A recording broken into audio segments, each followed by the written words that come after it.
Allez, allez, on tient là, c'est bon, c'est bon. C'est bon pour le dos, c'est bon pour les abdos.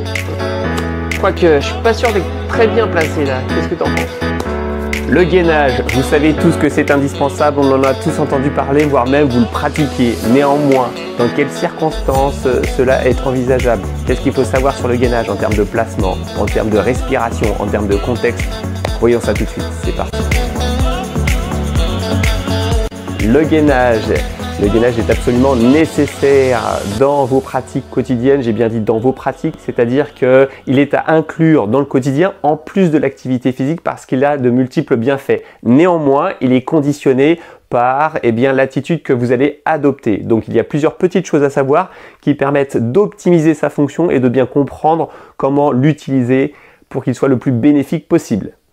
Alors, lorsque on entend gainage, on pense tout de suite à cette fameuse position sur le ventre avec le maintien statique de la posture. Effectivement, lorsqu'on fait ce mouvement-là, on contracte l'ensemble de la partie antérieure du ventre qui va permettre de résister, de maintenir le corps effectivement le plus solide pour pouvoir résister et éviter l'effondrement notamment de la partie pelvienne, la partie du bassin vers le sol. Néanmoins, lorsqu'on effectue cet exercice-là, c'est pas une unique contraction des abdominaux.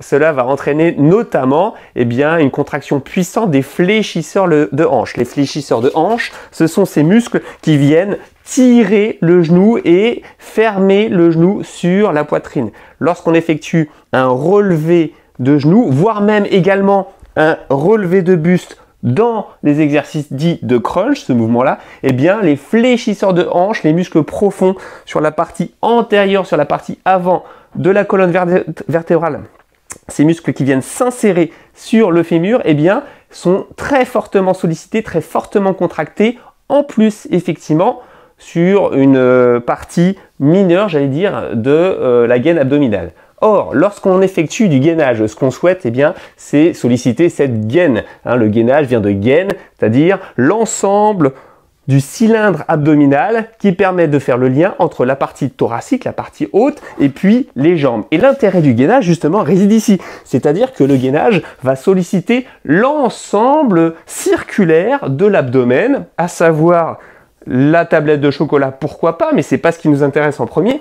C'est surtout la partie profonde, les fameux abdominaux profonds, notamment le transverse, un muscle circulaire, cylindrique, qui fait tout le pourtour du cylindre abdominal et qui est le muscle le plus profond entre la partie viscérale et ensuite la partie externe avec les autres abdominaux et puis la peau. Et donc ce fameux cylindre, ce fameux transverse, il est transversal et il va jusque dans le dos. Donc vous avez des abdominaux dans le dos. Et c'est ce cylindre particulier qui nous intéresse. Pourquoi? Parce que lorsque vous allez aspirer le ventre, lorsque vous contractez la partie latérale, voire même les lombaires, en cherchant l'autograndissement et en rentrant le ventre, c'est lui qui va resserrer la taille et qui va vous permettre d'avoir une taille de guêpe. Et c'est ce cylindre qui contrôle la liaison haute de la liaison basse, la liaison entre la partie thoracique, pectorale, dorsaux, et puis la partie pelvienne, fessier, quadricipital, etc.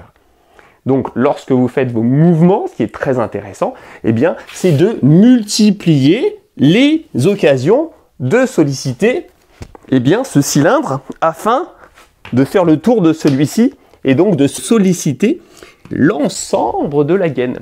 Or, la résistance va s'effectuer surtout lorsque la pesanteur est effectuée de manière verticale de haut en bas et donc lorsque le corps est attiré vers le bas. C'est-à-dire que vous allez contracter davantage la musculature qui se trouve en rapport avec le sol. Donc si vous êtes sur le ventre, c'est la partie antérieure, le ventre qui va être très fortement sollicité et de manière moindre la partie dorsale. Lorsque vous êtes sur le côté gauche, comme dans la situation où je me trouve, c'est la partie gauche de mon abdomen qui va être fortement sollicitée. Lorsque je continue à faire le tour et que je me mets dans cette position-ci, c'est la partie dorsale, la partie postérieure de mon dos qui est fortement sollicitée. Et en continuant, bien sûr, vous avez compris que là, c'est la partie droite qui est fortement sollicitée. Donc, l'intérêt du gainage se trouve aussi dans le fait de solliciter l'ensemble de la gaine, fonction des exercices adoptés pour pouvoir insister sur les parties en rapport avec le sol. Néanmoins, vous pouvez effectuer ce type de gainage ou un gainage global sur l'ensemble du cylindre avec d'autres positions qui vont permettre d'être actif sur l'ensemble du pourtour de la gaine, notamment dans un exercice qui va permettre de remplacer les fameux crunch, les fameux exercices d'abdos ou de pseudo-abdos, qui peuvent faire aussi des dégâts au niveau abdominal, au niveau du cou, et qui ne sont pas forcément recommandés. Alors, lorsque vous faites du gainage, sachez que le gainage est intéressant parce qu'il s'adresse à tout le monde, quel que soit l'âge, quel que soit votre niveau d'activité physique, voire votre niveau sportif, le gainage peut s'adapter à votre condition physique et à vos besoins. Dans tous les cas, si vous multipliez les occasions d'effectuer du gainage, vous allez progresser, notamment si vous êtes débutant, vous allez progresser encore plus en termes de tonicité, en termes de résistance, et donc cela va vous aider au quotidien. Donc essayez d'avoir en tête toujours cette bonne sollicitation de la gaine abdominale afin de favoriser une posture la plus neutre possible et une posture tonique qui va vous permettre d'évoluer de manière aisée le plus possible dans vos mouvements de la vie quotidienne, dans vos sollicitations multiples. Alors, lorsque vous faites votre gainage, ayez en tête plusieurs aspects vraiment techniques fondamentaux. À savoir, premièrement, pensez à être dans l'autograndissement. L'autograndissement va conditionner votre placement au niveau de la colonne vertébrale et aussi votre placement ou plutôt votre préplacement au niveau du ventre et de la gaine abdominale. À savoir que lorsque vous cherchez à grandir par la partie haute du crâne, par la partie supérieure, notamment la partie légèrement en arrière du crâne qui est dans le prolongement de la colonne vertébrale et que vous cherchez également à prolonger, à pousser, à grandir, à vous désempiler au niveau des ischions, c'est-à-dire au niveau de l'assise et au niveau du bas de la colonne vertébrale, vous allez créer une ouverture, un grandissement qui va automatiquement aspirer le ventre et contracter le fameux transverse dont on a parlé tout à l'heure. Deuxièmement, vous pouvez majorer ce mouvement en justement aspirant le ventre, en aspirant le nombril et en cherchant justement à pousser des deux côtés par la même occasion, et c'est ça le troisième point très important, tout en cherchant à retenir le périnée. Retenir le périnée, c'est-à-dire essayer d'aspirer, de retenir les matières lorsque vous allez à la selle pour la petite ou la grosse commission. Essayez d'avoir un plancher tonique, un plancher pelvin. Le périnée, c'est la partie musculaire de l'entrejambe qui est très sollicitée notamment lors des efforts dits de poussée. Et donc, il faut penser à verrouiller ce plancher, à contracter ce plancher avec de l'autograndissement et en aspirant le ventre pour pouvoir être préplacé. Et lorsqu'on effectue déjà ces trois contraintes absolument fondamentales, vous êtes déjà dans un gainage actif. Ensuite, vous pouvez multiplier les occasions et les possibilités en fonction des positions pour pouvoir majorer la difficulté. Mais déjà, lorsque vous avez ces trois points au niveau de l'autograndissement, au niveau de l'aspiration du nombril, au niveau de la contraction du périnée, vous êtes déjà dans un gainage actif, voire très actif.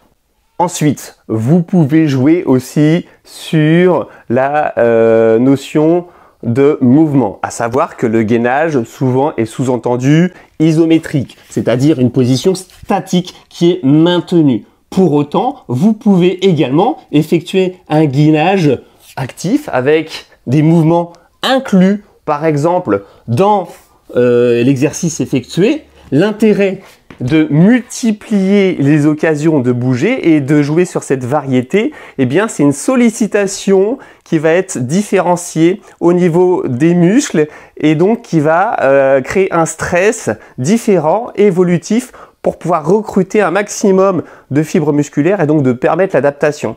Donc, tous les types de gainage, à savoir le gainage en isométrie statique, mais également le gainage actif, ces deux types de gainage ont un intérêt parce que ça va permettre de stresser différemment le muscle et donc de permettre son adaptation. L'idée, bien entendu, lorsqu'on fait un exercice dit sportif ou à minima un exercice de renforcement musculaire, c'est cette notion de stress, c'est-à-dire cette notion d'adaptation de la musculature aux contraintes de l'environnement. Donc que ce soit dans le gainage isométrique, c'est-à-dire statique ou actif, les deux ont leur intérêt, voire même essayer de faire les deux. Néanmoins, lorsque vous commencez, favorisez le placement statique parce que le placement statique va vous permettre ce fameux contrôle, notamment le contrôle sur ce qu'on a dit précédemment, à savoir le placement indispensable pour bien effectuer le mouvement, à savoir un autograndissement au niveau du crâne et au niveau de la partie basse de la colonne vertébrale. Ensuite, une aspiration de la gaine abdominale. Et puis ensuite, bien entendu, en même temps, un verrouillage du périnée qui va nous permettre de maintenir cet alignement et qui va permettre d'éviter de faire des erreurs au niveau des efforts de l'abdomen. Effectivement, ce pré-placement avec ces 3 conditions évite les efforts de poussée au niveau du périnée. Le périnée, c'est la musculature de l'entrejambe, que ce soit pour les hommes ou pour les femmes. Nous avons tous un périnée, mais un périnée qui est plus exposé, qui est plus ouvert encore pour les femmes, par définition anatomique. Et donc, lorsque l'on fait ces fameux crunchs, les crunchs effectuent un effort de poussée au niveau du caisson. Imaginez une boîte dans laquelle se trouvent les viscères, les organes, à savoir l'estomac, la rate, le foie, etc. Et bien, lorsqu'on fait un mouvement d'élévation des épaules et la contraction antérieure de la musculature va créer un effort de poussée au niveau de ces organes. Et ces organes, par répercussion, vont effectuer aussi également un effort de poussée au niveau du périnée. Donc des efforts de poussée répétés sans pré-contrôle, sans pré-contrainte au niveau du périnée et de l'abdomen. Imaginez les dégâts au niveau de l'élasticité et des coups de boutoir que ça peut effectuer au niveau du plancher. C'est pourquoi en pré-contraignant, en pré-contractant le périnée, en retenant les matières et puis en effectuant justement un pré-gainage avec aspiration et autograndissement, on évite ces effets d'hyperpression abdominale. Donc on appelle ça les exercices d'abdominaux hypopressifs. Je vous renvoie aux excellents travaux de Bernadette de Gasquet qui a fait un travail fondamental sur toutes ces notions-là.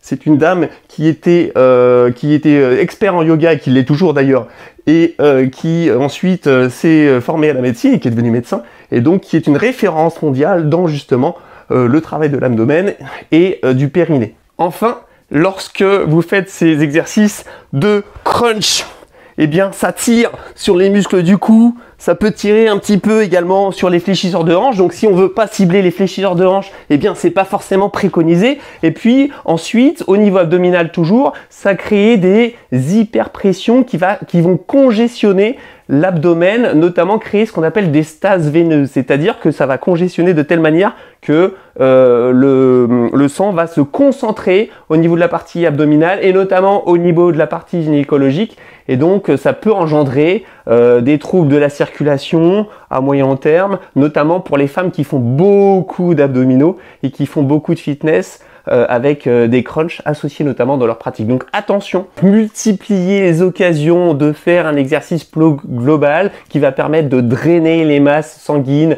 qui sont congestionnées notamment suite à des exercices de crunch ou de gainage spécifiques. Favoriser la marche, la course, le vélo, l'exercice un peu plus généraux pour permettre de drainer et de recréer une dynamique veineuse, une dynamique vasculaire qui va décongestionner la zone et qui va vous permettre de bien récupérer, d'être beaucoup mieux. D'ailleurs, il n'est pas inintéressant d'effectuer d'autres exercices type justement relevé de jambes ou un travail spécifique au niveau des fessiers qui va contracter les fessiers, contracter la masse musculaire au niveau du dos et donc qui vont créer un transfert circulatoire, un transfert de masse sanguine de la partie du petit bassin de l'abdomen vers ces muscles de proximité. Et donc ça va créer et dynamiser la circulation sanguine et donc éviter les congestions et les effets délétères que ça peut avoir au niveau circulatoire sur le petit bassin et notamment sur les cycles menstruels de la femme.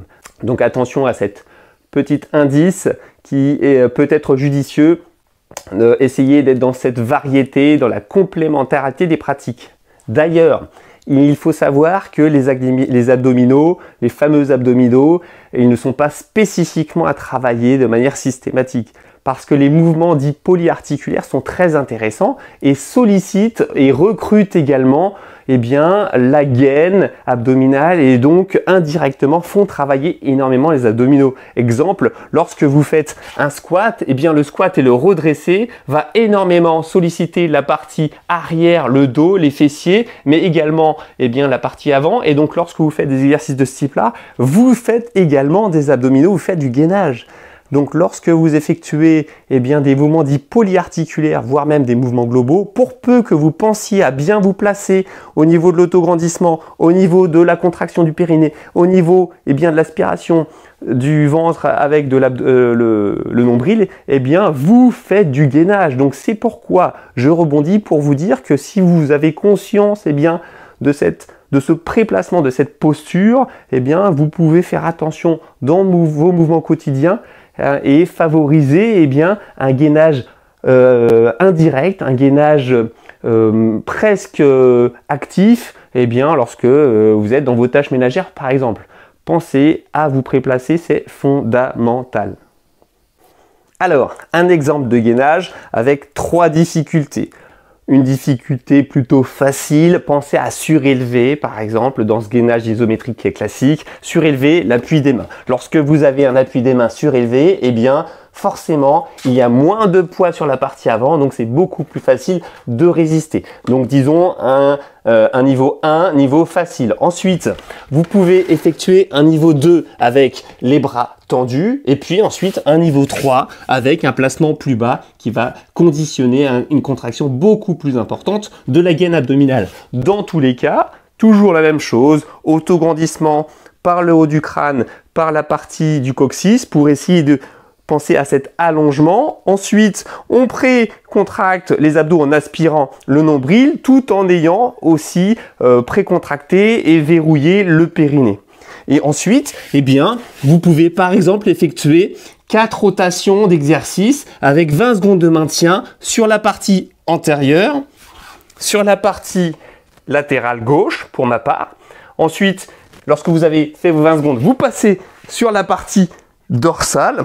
Et donc c'est pareil, hein, au niveau de la partie dorsale ou au niveau des parties latérales, vous pouvez surélever par exemple. Et plus vous êtes surélevé, plus c'est facile. Et puis ensuite, bah, vous finissez la rotation et donc lorsque vous avez fait cette rotation sur les 4 faces, eh bien vous avez sollicité l'ensemble de la gaine abdominale de manière spécifique, sachant que même si je suis sur l'avant, je contracte quand même derrière, mais je majore l'intérêt porté sur la partie antérieure. Donc 4 fois 20 secondes avec 4 séries, eh bien déjà ça fait un exercice tout à fait sollicitant qui interpelle et qui est tout à fait suffisant pour pouvoir avoir des abdominaux très toniques. Donc, on récapitule, le gainage oui, mais le gainage sous condition de bien se placer, de bien se préplacer. Autograndissement par la tête et la partie coccygienne, l'entrejambe, précontracter la gaine abdominale en rentrant le nombril et en verrouillant le périnée et ensuite évoluer à sa mesure. À sa mesure, c'est-à-dire dans un premier temps, eh bien avec des exercices statiques pour pouvoir être dans le contrôle, notamment le contrôle parfait de sa posture, d'augmenter sa proprioception, sa bonne capacité à bien percevoir les sensations et à bien sentir son placement pour ne pas faire d'erreur. Et puis ensuite, développer son schéma corporel, c'est-à-dire développer les capacités de placement, sa bonne perception des différents segments, les bras, les jambes dans l'espace et donc être plus à l'aise et évoluer vers une pratique physique qui va être de plus en plus sportive. Maintenant, pour ceux qui n'aiment pas le sport, l'exercice physique est suffisant. L'idée, c'est de majorer, de multiplier les occasions d'évoluer en pleine conscience, en plein placement abdominal, en plein gainage, et bien dans vos exercices, dans vos pratiques quotidiennes, le jardinage, les tâches ménagères, etc. Dans tous les cas, nous, ce qu'on recherche, c'est de la mobilité. Donc, cherchez à multiplier cette mobilité, notamment cette mobilité spécifique avec un gainage optimal pour être le plus tonique possible. Donc, il vous reste à bouger. Bougez-vous.